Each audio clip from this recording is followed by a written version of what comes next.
Hello Bun Bakers, and welcome back to my channel. For those of you who might not know me, my name is Nicole and I share lots of delicious recipes as well as baking tips and tricks. Today we're going to be talking about sourdough starter, and I'm going to show you how to make one, and we're going to discuss this topic a little bit as well. There seems to be a lot of confusion about sourdough starter, and I know that I was really confused when I first got my sourdough starter here. So let's have a chat.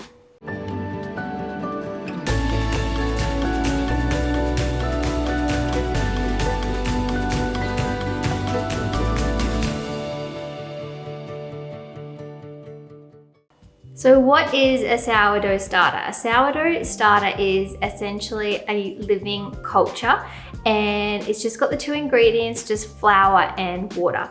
And the sourdough starter, you'll use it when you're making sourdough bread. It'll help flavor your bread and also help it rise. So you want to make sure you have a really active and healthy sourdough starter.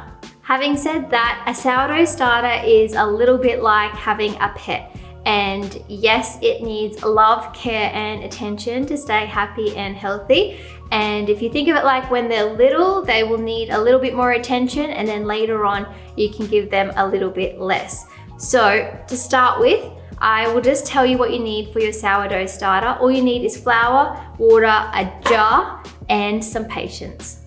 So the first thing that you need to do when you're making your sourdough starter, or you might receive one as a gift, you need to name your sourdough. So my sourdough is called Sourdough the Second, and that is because I actually thought that I killed my first sourdough, and I didn't. It was just that it needed a bit more feeding. So I want to talk to you about that too, because sometimes you think that your sourdough might actually be dead when it's not.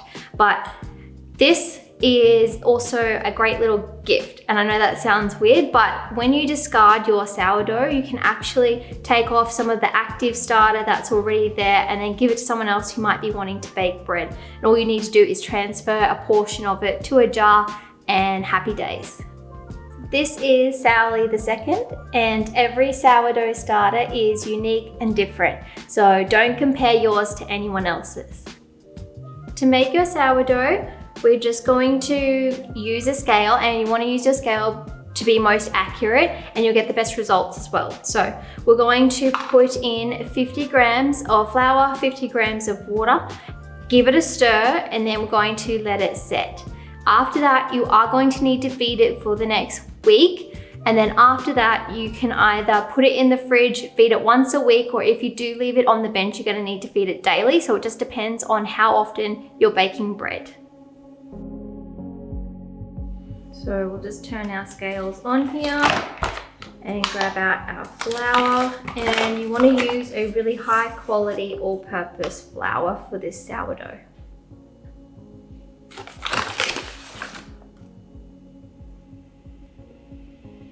$49, $48, okay, a couple more.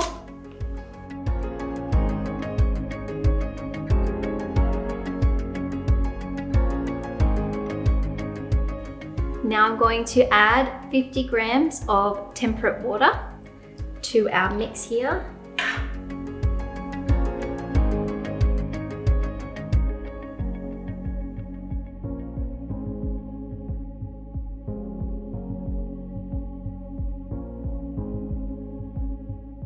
Now you want to combine your flour and your water, and you can either grab yourself something similar to like a chopstick or a fork and just give it a mix until it is all combined.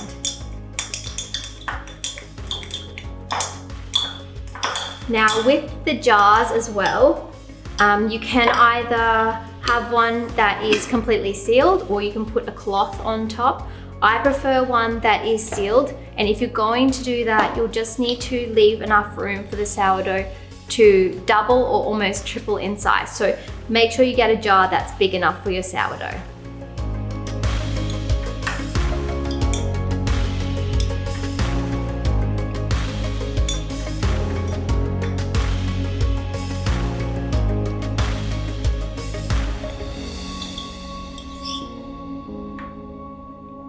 Now we just have to let our sourdough starter rest, and you're gonna have to feed it for the next week. And as I said, it's a little bit of a schedule just for the first week. And what I'll do is I'll put your feeding schedule in the link below for you so you can refer back to it. It's gonna be the easiest way to look after your sourdough starter. And that's really the hardest part, like that is it. The best thing is, what you want to try and do is not to overthink it, because as soon as you start doing that, you will just be like, oh my gosh, I've done something wrong, or my sourdough's dead. So don't overthink it, and these are actually way more durable than what you think, but it is a live culture, so look after it well. Your new pet. Throughout your feeding schedule, you will need to discard part of your sourdough starter each time. So I recommend using that for trying to make something different. You can make savory pancakes, or you can do what my best friend did and give some away. A couple more things to be aware of. If you do see a clear to brownish liquid form on the top of your sourdough starter, don't freak out like I did. I accidentally threw out the whole thing. But all you need to do is discard that top part and then feed your sourdough. It's just really a sign that your starter needs to be fed. It's exhausted when you see that liquid coming through. Oh, by the way, the liquid is called hooch. Yes, hooch. Hoochie mama.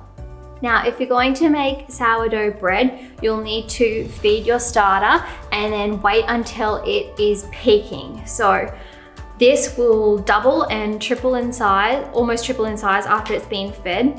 And you want to get it while it's on its rise, not on its way down. So a good way to test if your sourdough starter is ready to bake bread is to grab a little bit from the jar, and then we're just going to put it in some water and do the float test.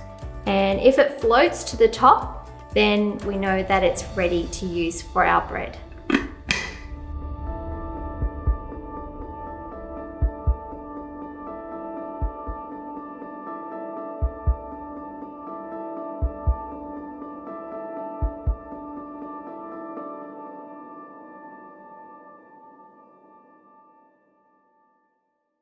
When your sourdough is ready and active, it actually will have a really nice smell to it. It's quite pleasant. I like the smell. To me, it smells a bit sour and tangy almost. And I'll show you what it looks like with the bubbles as well. Some people think it smells weird, but I like it, and your sourdough will actually be quite a stretchy, ooey, gooey consistency as well. So I've got a rubber band here as well around my sourdough starter jar, and it's just to show where my sourdough is. So if you don't have a scale, you can use this as well. So just put it here after you've fed it so you know where it's at, and then you may see it increase in size if you're awake at the same time that your sourdough rises. Tomorrow we're going to halve our sourdough starter and then feed it again. And as I said, if you have it on the bench, you're going to need to feed it daily. If you have it in the fridge, you can feed it once a week. Now, if you wanted to make your sourdough starter with whole wheat flour or a combination of both, you can do that as well. And I'll leave the quantities in the description link as well for you.